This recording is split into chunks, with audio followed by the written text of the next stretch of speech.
bien considera pronunciarse respecto a la solicitud de la Fiscalía de imposición de medida de aseguramiento. Sí, su señoría, es menester de este defensor poder pronunciarme frente a la medida de aseguramiento. Frente a la solicitud de la medida de aseguramiento que solicita la Fiscalía, su señoría, me opongo de la siguiente manera. Primero, ya sabemos que actualmente existe una ley que en estos momentos empezó a regir a partir del año de su promulgación, que fue el 1 de julio del 2016, que es la ley 1786, el cual manifiesta en su parágrafo segundo, y lo voy a leer textualmente para que quede claridad frente al mismo,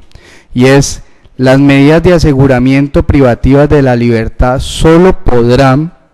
imponerse cuando quien la solicita, en este caso la Fiscalía, pruebe ante usted, juez, como control de garantías, que las no privativas de la libertad resulten insuficientes para el cumplimiento de garantizar los mismos fines de la medida de aseguramiento. Entonces, su señoría, si usted puede analizar, la Fiscalía solamente se propuso probar que las privativas de la libertad eran derechosas a mi prohijada, pero nunca logró probar por qué no era requerimiento alguno la existencia de que mi prohijada pudiera gozar de las no privativas de la libertad. Quiere decir esto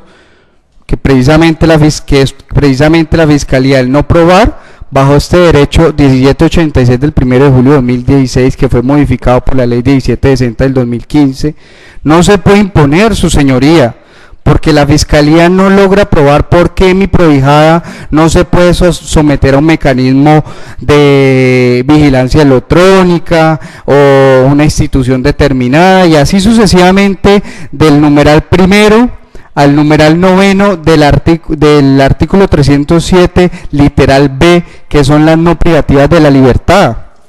Entonces ahí nace una pregunta, su señoría, usted como juez constitucional, y es: cuando el legislador se pronunció y manifestó dentro de este artículo 307 al determinar el literal A y el literal B, quiere decir que el literal B, que son las no privativas de la libertad, no cumplen con los mismos fines de la pena, su señoría. Claro que sí cumplen con los mismos fines de la pena, porque precisamente el literal A y el literal B es un abanico de esas medidas de aseguramiento para que usted, como juez que hace ese control constitucional, pueda abogar a favor de los derechos fundamentales. Y con esto, su señoría, quiero dejar en claro que solamente la Fiscalía enunció la palabra de que mi prohijada no tenía derecho a la no privativa de la libertad, pero no logró probar por qué no era necesario que mi prohijada pudiera gozar de las no privativas de la libertad. Y precisamente este mandato de ley dice que cuando quien la solicite no logre probar, pues precisamente no se puede privar de la libertad a una persona cuando no se logra garantizar este derecho. Ahora, este derecho, su señoría, está amarrado frente a una institución jurídica y a un criterio hermenéutico, que es el principio pro homine o principio pro persona, que habla precisamente la Convención Americana de los Derechos Humanos en el artículo 29, e incluso está involucrada dentro del artículo 5 del Pacto Internacional de los Derechos Civiles y Políticos, donde precisamente esta categoría de este principio pro homine, su señoría, con el cual sustento el argumento del por qué se tiene que dar aplicación a la ley 1786 del 1 de julio del 2016 a favor de mi prohijada, y es que no se le puede imponer una no privativa de la libertad, y va acobijada bajo este principio, porque este principio, que es un derecho internacional humanitario a favor de los derechos fundamentales constitucionales, se debe de dar prioridad precisamente a ese humano, porque así lo manifiesta la Convención, a ese ser humano, garantizando los derechos de la dignidad humana, de la protección de los derechos constitucionales. ¿Por qué? ¿De qué trata esta institución jurídica o este criterio hermenéutico? Y es que siempre se debe de buscar el mayor beneficio del ser humano, o sea, acudir a la norma más amplia. Esto quiere decir a favor de la persona, que debe de acudir el juez, tanto constitucional como el juez de conocimiento, acudir a la norma más amplia o a la interpretación más derechosa cuando se trata de derechos protegidos. Y por eso su señoría, incluso en la sentencia C-438 del 2013 del magistrado ponente Alberto Rojas Ríos, nos manifiesta en esta interpretación del principio pro homine que dice que se debe imponer aquella interpretación de las normas jurídicas que sea más favorables al hombre y a sus derechos. Esto es, la prevalencia de aquella interpretación que propone por el respeto a la dignidad humana, que está en el artículo 1 de nuestra Constitución Política y que incluso lo avala el Código Penal. ¿Qué más? Debe de consecuentemente procurar por la protección, garantía y promoción de los derechos humanos y de los derechos fundamentales consagrados a nivel constitucional. Quiere decir que a favor de mi prohijada se debe velar usted como juez de control de garantías, ese artículo 1 de la dignidad humana de la Constitución Política y el artículo 2.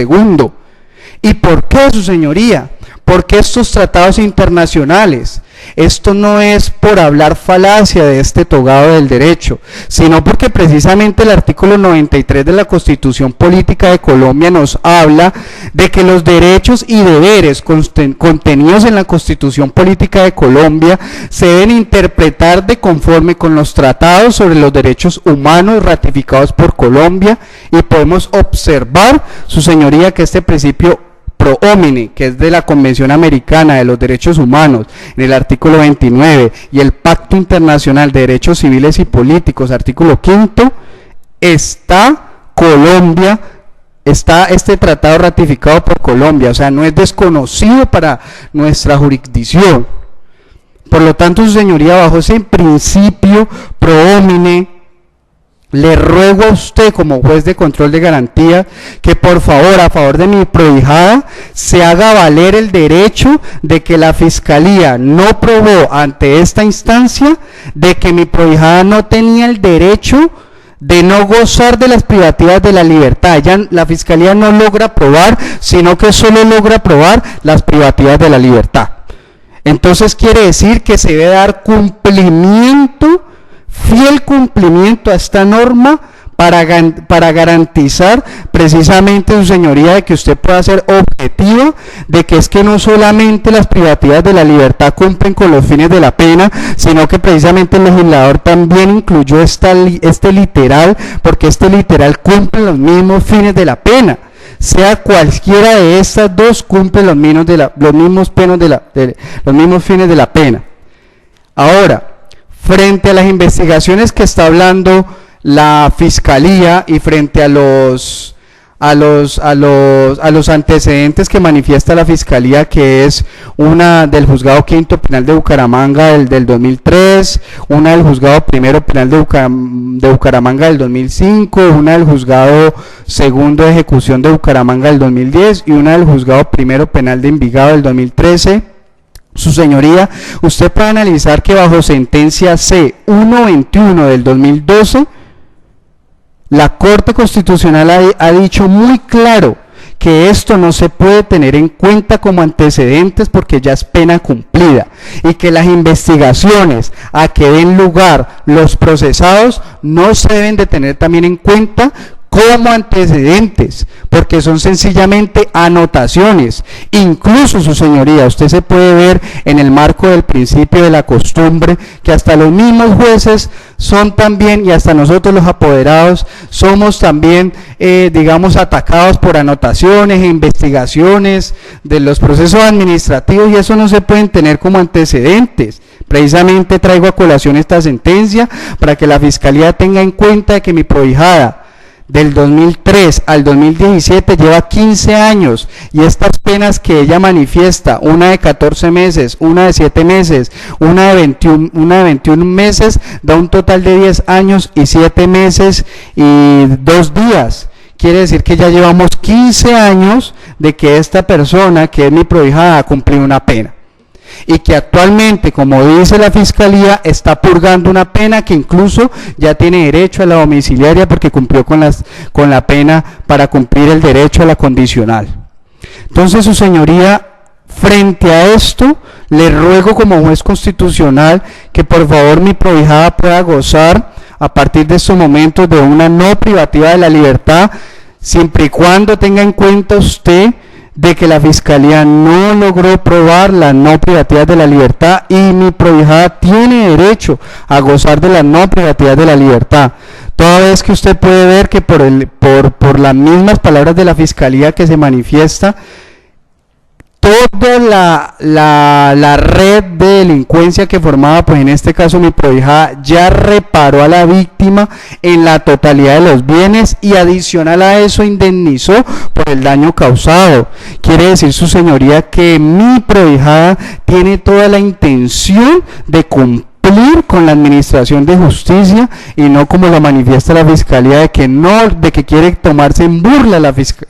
administración de justicia. Adicional a eso, incluso en la intervención de la Fiscalía, ella manifestó que mi prohijada, y que incluso las demás personas involucradas en el proceso, que no es menester en estos momentos de aquí, sino solo mi prohijada, han querido y han hecho acogerse a la justicia premial, que es a través de un preacuerdo, el cual mi prohijada no aceptó cargos, porque ella está en toda la disposición de poder preacordar a favor de la Fiscalía, aceptando esos cargos y poder cumplir a la justicia colombiana. Entonces, su señoría, a favor de esto, bajo el principio pro homine, bajo la ley 1786 del 1 de julio del 2016, solicito a favor de mi prohijada, bajo también ese concepto constitucional del artículo 1, artículo 2 y artículo 93 de la Constitución Política de Colombia, que mi prohijada es derechosa de poder gozar de una no privativa de la libertad, el cual usted puede analizar los numerales del numeral 1 al numeral 9 y considerar el más oportuno para la misma, siempre y cuando acogiéndose bajo la ley que radica de que la Fiscalía no probó, y por lo tanto, al no probar, estas no se pueden privar de la libertad, porque entonces estaríamos violando un mandato constitucional que tiene arraigado ese principio pro homine, que es derechoso en estos momentos a mi prohijada. Incluso puede usted analizar, su señoría, si así lo requiere, la ley 1448 del 2011, en su artículo 27, expone el concepto del principio pro homine, cuáles son sus fundamentos y sus alcances, para que de pronto no se entienda una mala interpretación del mismo. Ahora, frente al arraigo familiar, su señoría, en estos momentos, lastimosamente, el arraigo familiar lo tiene la prohijada, la procesada en la ciudad de Tuluá, quien puede garantizar bajo ese principio, pues si usted así lo quiere requerir, el traslado de esa documentación, donde se pueda acreditar que ella es madre de cabeza de hogar, ya que tiene 2 hijos menores de edad, tiene una madre que vive en Bucaramanga, los hijos están aquí en la ciudad de Cali, la madre de ella sufre de una enfermedad muy delicada de salud, es una persona que no se puede trasladar de la ciudad de Bucaramanga a la ciudad de Cali, los niños están prácticamente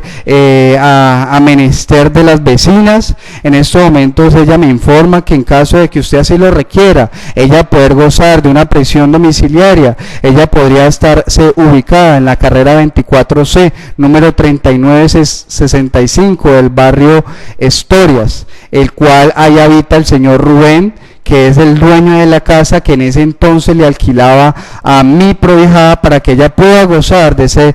domiciliaria, su señoría. Con eso, señoría, me opongo pues rotundamente a la imposición de la medida de aseguramiento de la Fiscalía, para que usted, como juez constitucional y de control constitucional, pueda analizar la interpretación y argumento que hago en estos momentos, para que a favor de mi prohijada se le hagan valer estos derechos constitucionales. No es más. Muchas gracias.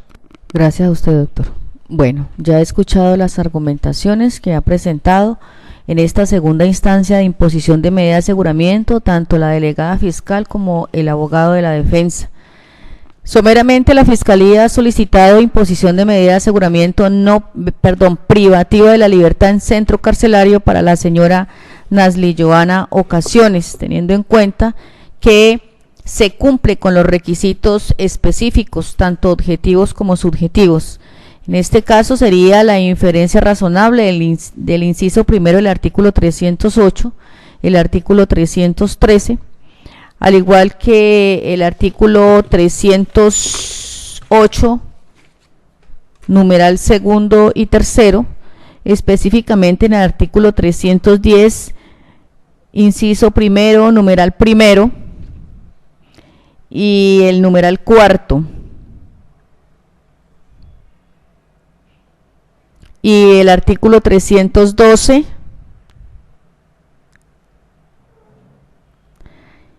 hizo referencia a la facilidad que tiene para abandonar definitivamente el país, es el numeral primero. Por su parte, el abogado de la defensa se opone a esa imposición de medida de aseguramiento porque considera que de conformidad con la ley 1786 del 2016, la Fiscalía no probó que las no privativas de la libertad resulten insuficientes para proteger los fines constitucionales, que la Fiscalía solo intervino probando que las privativas de la libertad son suficientes. Me solicita como juez de control